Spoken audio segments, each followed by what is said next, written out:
ለትንሣኤ በዓል የሚታረደው መቼ በስንት ሰዓት ይሆን?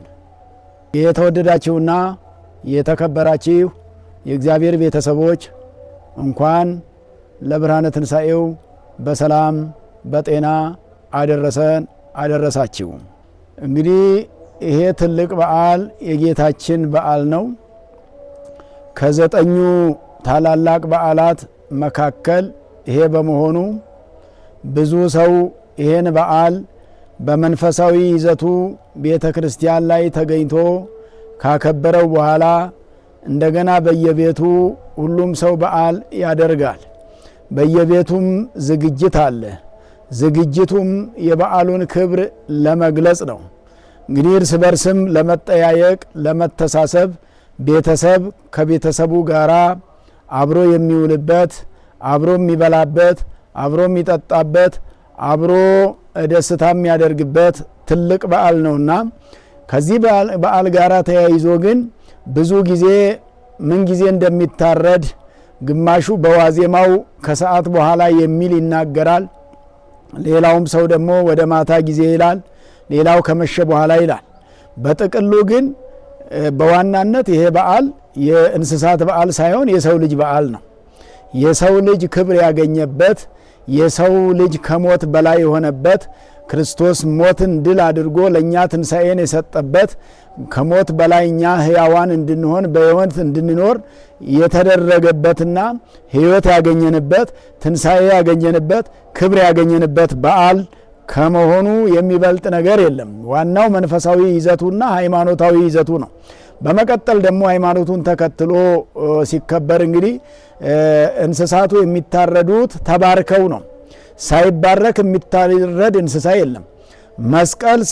በመስቀል ሳይባረክ ጸሎት ሳይደረግ የሚታረድ ስለሌለ እንደምናውቀው በቤተ ክርስቲያናችን በዕለተ ቀዳም ሰንበት ወይንም ደግሞ በቀዳሜ ስዑር የትንሣኤ ዋዜ ማለት መስቀል አንሳለምም። ገና ክርስቶስ ትንሣኤውን አልገለጠም በሚል አስበን ያን ጊዜ እንደነበረው እንደ ዛሬ ሆነን ሳይሆን እንደ ያን ጊዜ እያሰብን ስለሆነ ሕማማቱንም ስናስብ የነበረው እንደ 5500 ዘመን ስለነበረ በስቅለቱም ቀን ገና እንደተሰቀለ ከመስቀል ላይ ወርዶ በአካለ ነፍስ ወደ ሲኦል ወርዶ በአካለ ስጋ ደግሞ ወደ መቃብር ወረደና በከርሰ መቃብር እንዳለ የሚታሰብበት ዕለት ስለሆነ ቀዳም ስዑር ማለት በዚህ ዕለት እርድ አይታረድም። እርድ የሚታረደው በመስቀል መባረክ ከተቻለ በኋላ ነው። የሚባረከው ደግሞ ሌሊት ላይ ወተንስአ እግዚአብሔር በተባለ ጊዜ ነው። ወተንስአ ተብሎ ክርስቶስ ከሙታን ተለይቶ ተነሳ ተብሎ ቤተ ክርስቲያን ላይ ጸሎተ ኪዳን ደርሶ መንፈቀ ሌሊት ላይ ክርስቶስ ተንሥአ 9 ኪዳናት ይደርሱና ክርስቶስ ተንሥአ እሙታን በአብይ ኃይል ወስልጣን አሰሮ ለሰይጣን አግዓዞ ለአዳም ተብሎ ከታወጀ በኋላ ነው ትንሣኤውን የገለጠ ብለን የምናምነውና ስለዚህ እርድም ወተንሥአ ከተባለ በኋላ ነው። ክርስቶስ ከሙታን ተለይቶ ተነሳ ከተባለ በኋላ መንፈሳዊውን በዓል ካከበርን በኋላ የእንስሳቱን ተዋጽኦ፣ የስጋውን በዓል፣ የምድራዊ ደስታውን በዓል፣ የጊዜያዊ ደስታውን በዓል ከዛ በኋላ ማድረግ ስለሚገባ ወተንስአ እስከሚባል ድረስ እንስሳት አይታረዱም ማለት ነው። ከዛ በፊት የታረዱ እንስሳት በጾም የታረዱ ናቸው። ሳይፈሰክ የታረዱ ናቸው። ሳይፈሰክ የታረደ ነገር ከተፈሰከ በኋላ መበላት አይችልም። ሳይፈሰክ ታርዶ ከተፈሰበከ በኋላ መበላት የሚችል ከሆነ ቀደም ብሎ በአብይ ጾምም እያረዱ ማስቀመጥ ይቻላል እንደማለት ነው። እያረዱ አስቀምጦ አድርቆ ቋንጣ አድርጎ ከዚህ በኋላ ከትንሣኤ በኋላ ይበላል እንደማለት ስለሚሆን እንስሳቱ መታረድ ያለባቸው በመስቀል ከተባረኩ በኋላ ነውና ትንሣኤው ከታወጀ በኋላ ነውና የክርስቶስ ትንሣኤ ሳይታወጅ አስቀድሞ ማረድ ለፍስኩ የሚሆን ስላልሆነ በጾም ውስጥ የታረደ በጾም ቀን የታረደ እንስሳ ተብሎ ስለሚታሰብ የሚታሰበው በፍስክ ቀን የሚበላውን በፍስክ ቀን የሚታረደውን በፍስክ ቀን የሚበላውን በፍስክ ቀን መሆን ስላለበት በመስቀል በስመ አብ ወወልድ ወመንፈስ ቅዱስ አሃዱ አምላክ እግዚአብሔር አምላክ ሆይ ይሄን እንስሳ ባርክ ለኛ ለጤና አድርግልን ይሁንልን ተብሎ ጸሎት ተደርጎ አቡነ ዘበሰማያት ተጸልዮ ካህን ባርኮ አባቶች ባርከው መታረድ ስላለበት ከተባረከ በኋላና ከተቀደሰ በኋላ ወይንም ደግሞ ተባርኮ ለፈውስ ለድነት ይሁንልን ተብሎ ከተባለ በኋላ መታረድ ስላለበት ቅዳሜ እርድ የለም ለማለት ነው። ወተንስአ ከተባለ በኋላ ከመንፈቀ ሌሊቱ በኋላ የሚታረድ ስለሆነ ይሄን ለማወጅ ነው። እግዚአብሔር አምላካችን የሰላም የጤና የበረከት በዓል ያድርግልን።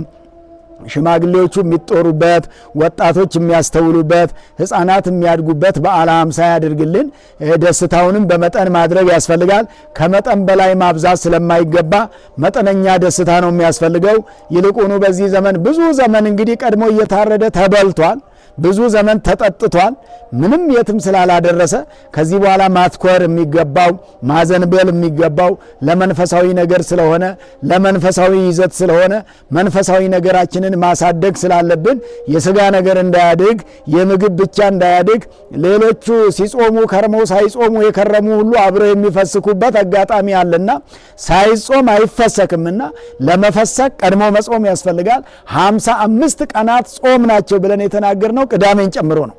55 ቀን ጾም ነው ብለን ካወጅን በኋላ ስንጾም ከከረምን በኋላ የጾሙ የጌታ ኢየሱስ ክርስቶስ ጾሙ 40 ቀን ሆኖ ሌሎቹ በምክንያት የተጨመሩ እነ ቅዳም ስዑርም እነ ሕማማትም ተጨምረው ነው 55 የሚሆነ 55ኛው ቀን ቅዳሜ ስለሆነ 54 ቀን እንደ ጾም ነው የሚቆጠረው። ቅዳሜ ከታረደና ቅዳሜ ፍስክ አይደለም፣ በቅዳሜ አይታረድም። ለትንሣኤ በዓል በዕለቱ ነው የሚታረደው። ያለ ዕለቱ አይታረድም፣ ሳይፈሰክ አይታረድም። መቼ የሚታረደው? እሁድ ሌሊት ነው ወተንስአ ሲባል የሚታረደው። ሰዓቱም 6 ሰዓት ላይ ማለት ነውና ዕለቱ ለእሁድ አጥቢያ ወተንስአ ተብሎ ቅዳሴ ሲገባ በዚያ ሰዓት ወተንስአ ተብሎ ከታወጀበት ጊዜ ጀምሮ ከመንፈቀ ሌሊት ጀምሮ መታረድ ስለሚችል በዚያ መንገድ ነው የሚከናወነው ለማለት ነው። እግዚአብሔር ከሁላችን ጋር ይሁን።